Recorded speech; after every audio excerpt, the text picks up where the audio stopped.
I think where it comes to mental illness specifically, there is some evidence that particularly for young people and some other people in society, that in actual fact film and television depictions of mental illness may be even more important for how people form their attitudes and their views about mental illness than the news media and other different types of media are. One of the major issues with the media generally is that they're about creating news rather than just reporting it. So I think many people with mental illness are stigmatised by the media. What the press unfortunately do is something might happen and so they'll emblazon the headlines with killer on the loose or madman doing this, and it undoes all the positive work. When it comes to things that I guess are good practice or things that we'd like to see in the media, I think portrayals that really can delve into, I guess, the real life experience of mental illness. Anyone who's lived with a mental illness or cares for someone with a mental illness knows that there's a whole range of things that happen which are emotional, which are dramatic and which are at times funny. And in many ways, those things are the real drama and the real interesting storylines. I think that the media has the potential to assist in reducing stigma and having a community that is far more informed. I mean, people have a perception, for example, that people with mental illness are dangerous. The research worldwide is very clear. People with mental illness are not dangerous. They're more likely to harm themselves than they are other people.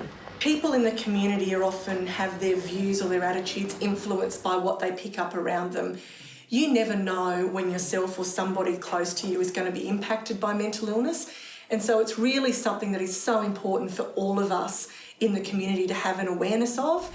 Mental illness is not a minority issue in Australia, with 1 in 5 people being affected in any one year directly, and with all of those people hopefully having friends, family, work colleagues who care about them in their lives.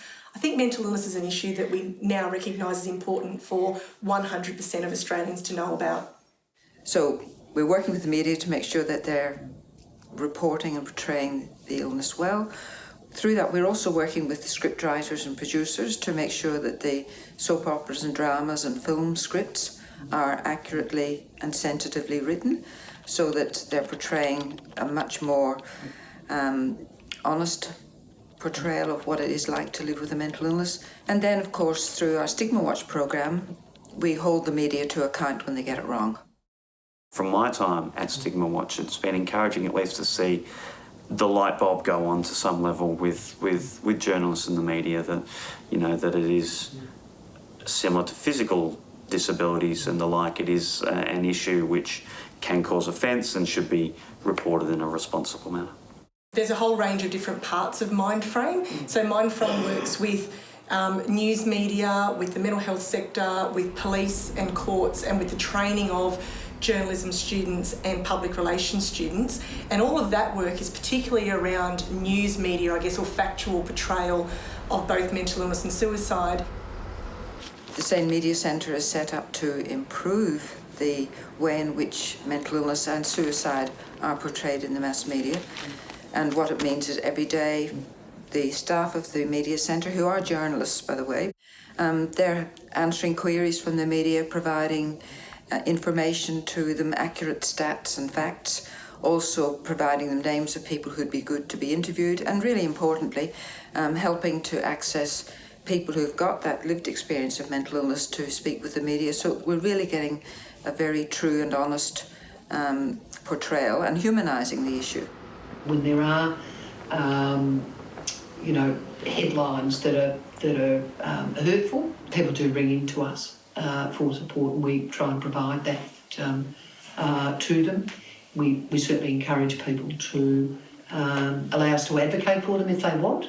If a particular person has been the subject of the press article, occasionally we've persuaded them to allow us to advocate for them and take the matter to the Australian Press Council. If it's a radio program, then the producers are always the best people to go to there, or television, then it would be a letter written directly to the station.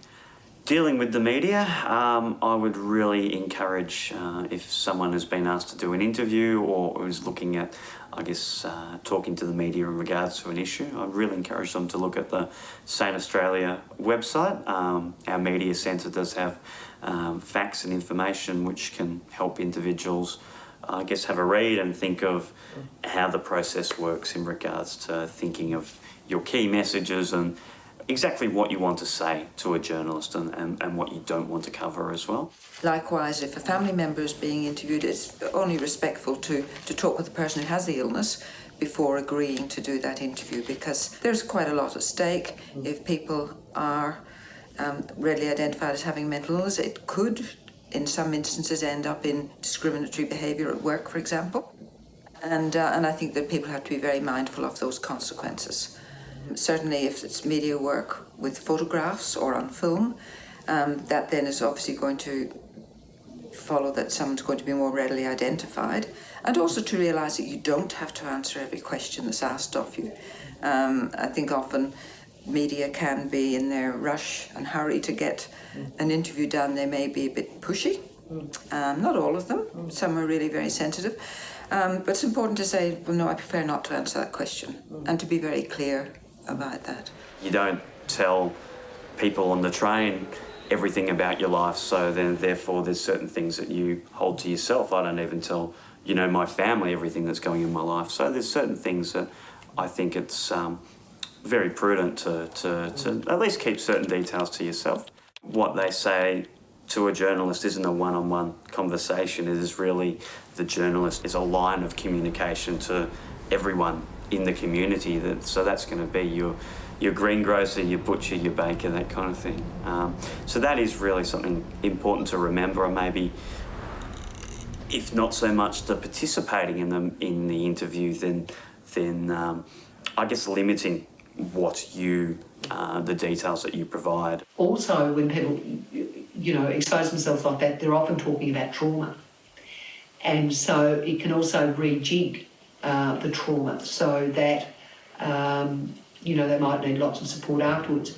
They also sometimes regret doing it once they've done it, even if they haven't had any negative feedback from anybody. They sometimes regret it. And I think that you need to have a very clear and transparent conversation with people about all the fors and against. But I think the most important thing is to offer people support. I'm a really big advocate of people with mental illness being part of the media process, because what we know is that personal stories and truthful and authentic representations about what it's like with mental illness is going to be much better at undoing stigma and misinformation than professionals like me talking to the community or talking to the media. Because there's nothing more powerful to reduce stigma than to hear directly from people living with a mental illness, so that the vast majority of the community who see or hear that interview will see a terrific person, someone who's got one head, two eyes, two arms, who's got much, much more in common with everyone than different. And I think we've really got to stress that, the commonality rather than the differences.